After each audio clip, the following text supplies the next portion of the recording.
आधीचं सरकार रॅकेटमधलं होतं, आपलं सरकार चांगल्या जॅकेटमधलं आहे, चांगल्या भावना चांगल्या योजना करणारं सरकार आहे. आणि खरं म्हणजे आधीचं सरकार म्हणजे काय काय करायचं माहित नाही, टेंडरचं रॅकेट करायचं बा, काही कोटीचं पॅकेज घ्यायचं. पण आमच्या सरकारचं काम म्हणजे शेतकऱ्यांच्या पिकाला थेट मार्केट. आमच्याकडे पॅकेट नाही, आमच्याकडे किसा शेतकऱ्याला मार्केट देण्याचं काम आहे. आणि म्हणून आमच्या सरकारचं एकच धोरण आहे, कष्टकरी वारकरी आणि सुखी शेतकरी अशा प्रकारचं धोरण आपण राबवतोय. आणि म्हणून मी आज एवढंच सांगतो, मी आपल्याला एवढंच सांगतो, मुख्यमंत्री माझी लाडकी बहीण योजना आली, अन्नपूर्णा योजना आली, लाडका भाऊ योजना आली आहे.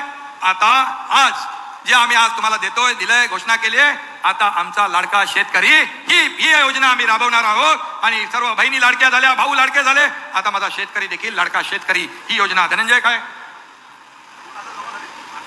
अकाउंट मध्ये तुमच्या बघा 2000 रुपये आलेत का बघा, जरा मोबाईलवर बघा, आले काय बघा. हे सरकारचं काम.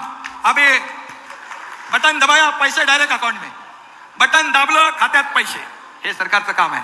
त्यामुळे माझ्या शेतकरी बांधवांनो, बहिणींनो, माझ्या बहिणींना पण वाटलं नव्हतं बटन दाबल्यावर पैसे येतील, तिकडे तर बटन दाबायच्या अगोदरच आम्ही सोडून दिले पैसे. 14 तारखेपासून पैसे यायला लागले, पैसे यायला लागले. विरोधक बोलले लवकर काढा, पैसे आहेत का बघा, फक्त आकडे आलेत का बघा.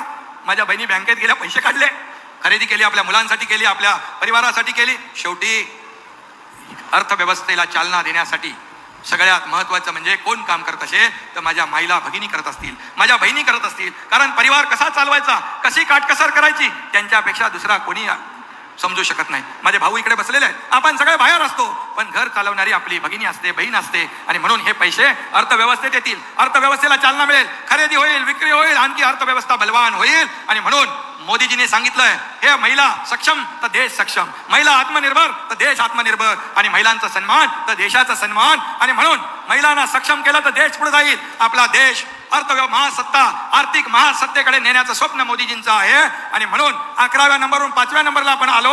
आणि आता मोदीजींचं स्वप्न आहे की जगामध्ये भारत अर्थव्यवस्थेमध्ये 3ऱ्या नंबरला आला पाहिजे. हे स्वप्न पूर्ण करण्यासाठी महाराष्ट्रात देखील $1 ट्रिलियन आपलं स्वप्न आहे, आपला गोल आहे, तो अचीव करण्यासाठी अशाच योजना, या योजना कामी येतील.